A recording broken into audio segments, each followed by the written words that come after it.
Le nouveau mois de Marie, 11e jour. Annonciation de la très sainte Vierge. Après 4000 ans d'attente, le jour de la miséricorde est venu.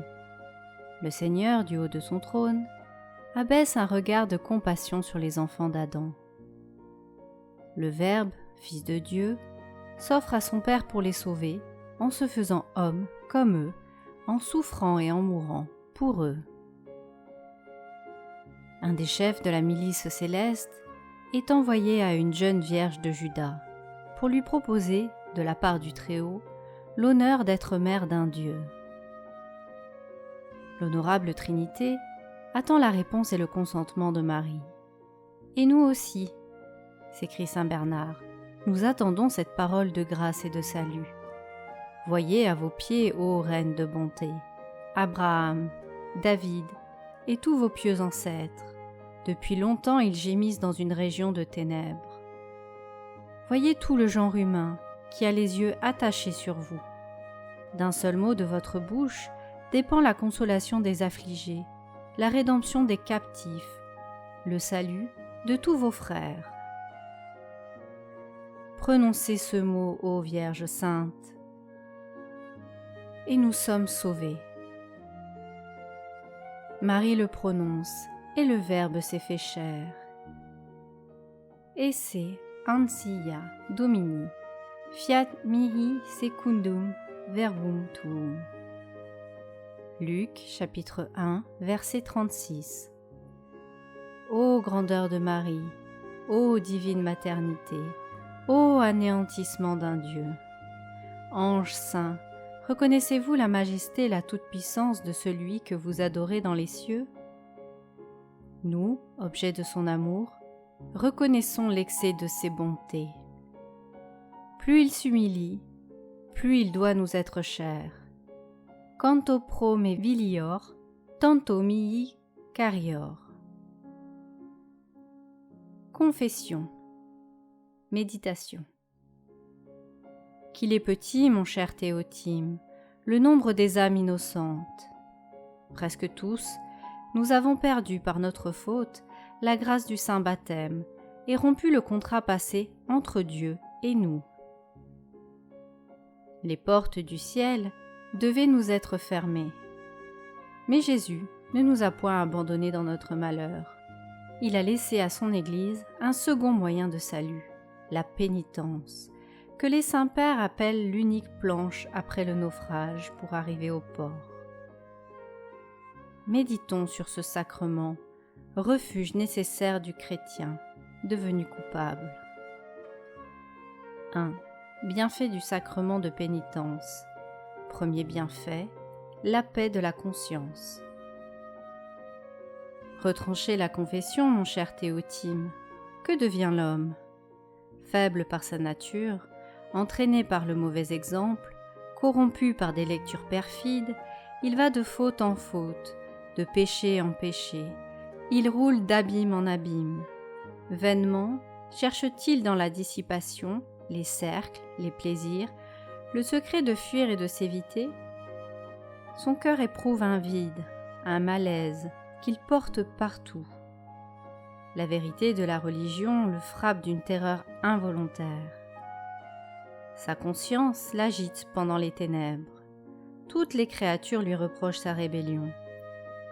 Et surtout ce qui l'environne, il croit voir écrits ces deux mots, ingrat, rebelle. Un homme, ou plutôt un monstre, accusé d'avoir donné la mort à une victime innocente et d'avoir bu son sang, tomba entre les mains de la justice humaine. On lui demanda s'il avait pu dormir après un tel forfait. « Non, répondit-il, il y avait près de moi des accusateurs, des oiseaux témoins de mon crime. » Image vive et frappante du pécheur et des remords qui le poursuivent. Mais la miséricorde divine a destiné un sacrement au repentir et à la pénitence. Qu'il est doux alors pour le pécheur d'entendre après l'aveu de ses fautes ces paroles si consolantes. « Mon fils, allez en paix, vos péchés vous sont remis, tout est pardonné, tout est oublié. » Deuxième bienfait, la guérison des maladies de l'âme. Voyez cet homme en proie à de vives souffrances, et des symptômes effrayants annoncent une maladie dangereuse. Aussitôt, un médecin habile est appelé. Grâce aux ressources de l'art, à force de soins, le malade pourra être rendu à la santé. Alors, quel sentiment de joie! Et cependant, il ne s'agit que de la part la moins noble de notre être. Votre âme est-elle en proie à des habitudes invétérées? Adressez-vous aux prêtres du Seigneur. Les ressources de leur ministère ne seront jamais sans effet. Un baume salutaire répandu sur les plaies de votre cœur bientôt les cicatrisera. Et qu'exige-t-on de vous? Des remèdes pénibles, des opérations douloureuses? Non, mais un aveu fait à un seul homme, à un homme tenu d'employer pour ses propres infirmités le même moyen de guérison, à un homme qu'oblige au secret le plus inviolable toutes les lois divines et humaines, à un homme, enfin, qui a pour vous le cœur et les entrailles d'un père, parce qu'il vous enfante à la grâce. Troisième bienfait, le préservatif le plus assuré contre la fougue des passions. La confession, disait le patriarche de l'incrédulité, est le plus puissant frein des crimes secrets. Il aurait dû dire le seul frein des crimes secrets. Ôtez la confession. Qui soutiendra l'homme dans la pratique des vertus morales? L'honneur.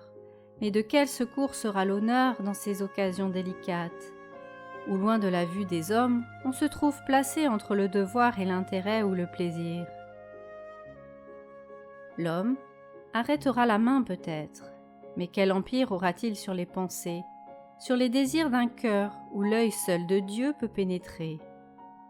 Ah, si Dieu nous révélait le secret des consciences, que de monuments d'ignominie nous offriraient ces vertus fondées sur l'honneur?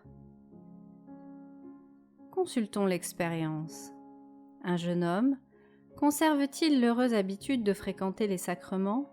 Sa foi se fortifie, sa vertu prend chaque jour de plus fortes racines.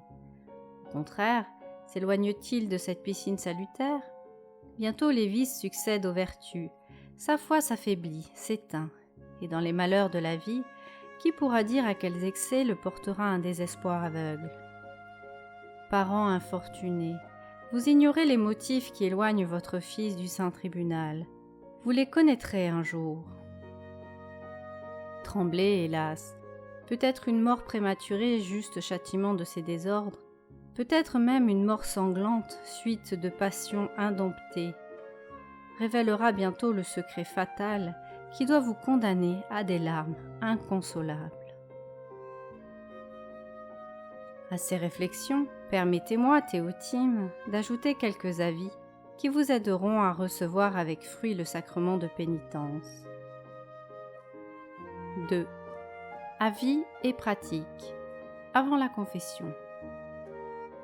Choisissez pour confesseur celui que vous croyez le plus propre à vous conduire aux portes du salut.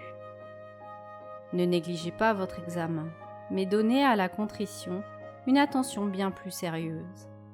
Il y a des cas qui dispensent de l'examen, de la confession et de la satisfaction réelle. Aucun qui dispense de la contrition.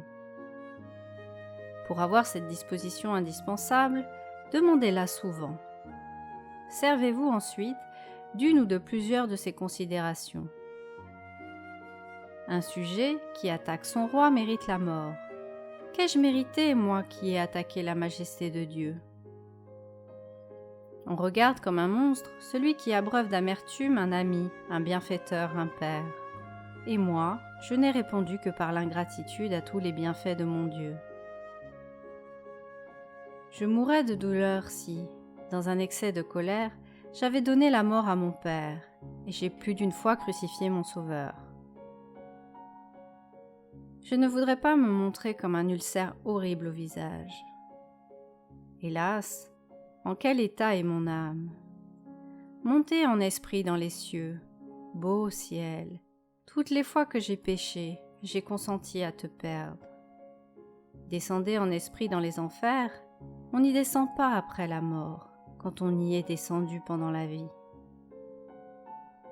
Dans la confession, évitez les détails inutiles.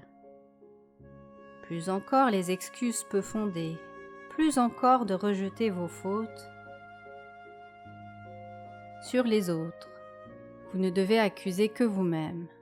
Votre accusation achevée, écoutez respectueusement ce que vous dit votre confesseur et gardez alors de revenir sur l'examen de votre conscience.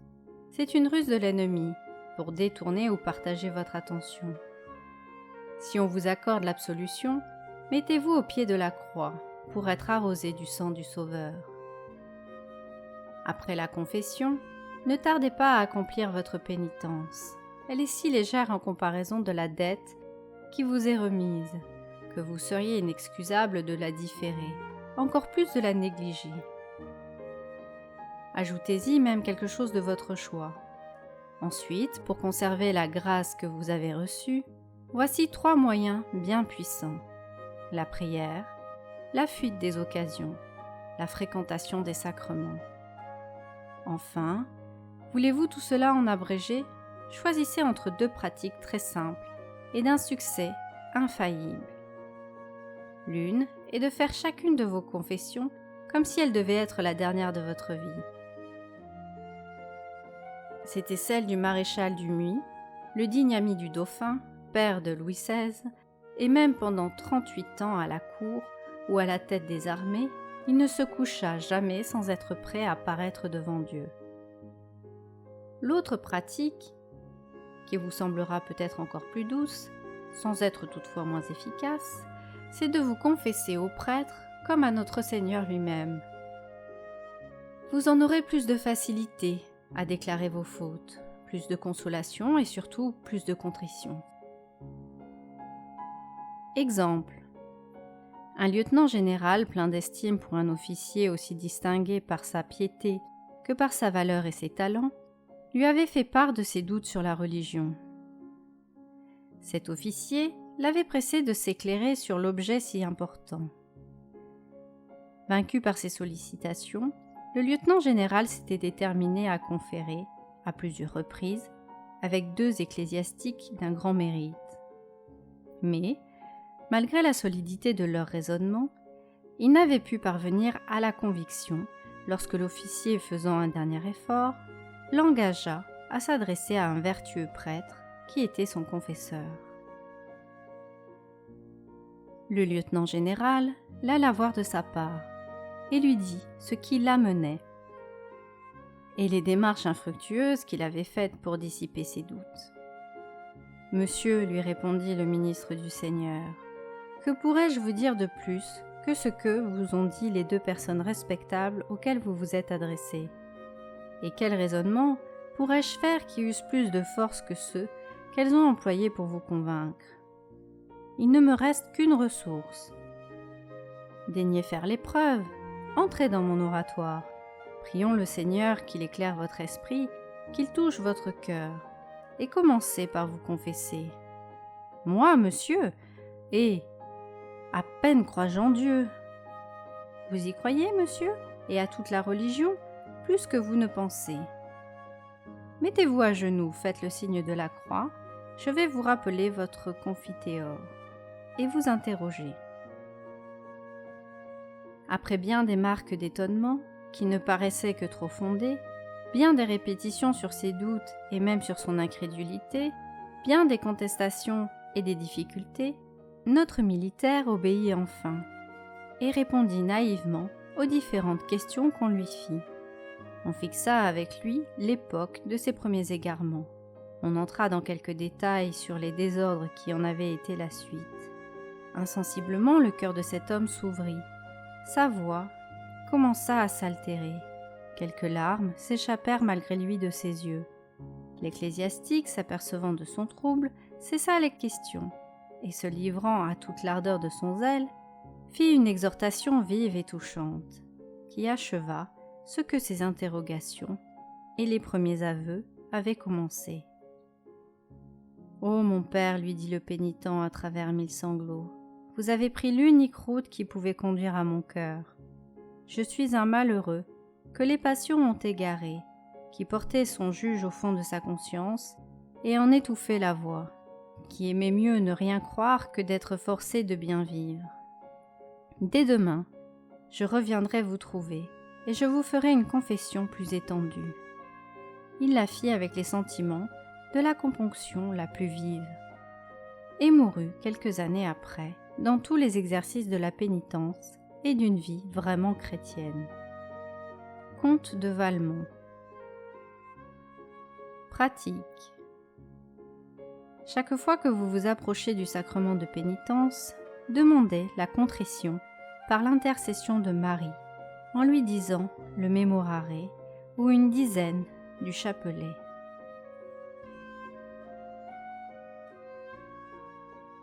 Merci d'avoir écouté cette lecture. Elle vous est proposée en donation libre et consciente. Pour réaliser votre don, c'est très simple. Rendez-vous sur laetitia.pro/donation. Et si vous avez aimé cette lecture, soyez libre de vous abonner à la chaîne ou simplement de cliquer j'aime ou de la partager. Merci d'avance. Belle journée à vous. Et à bientôt.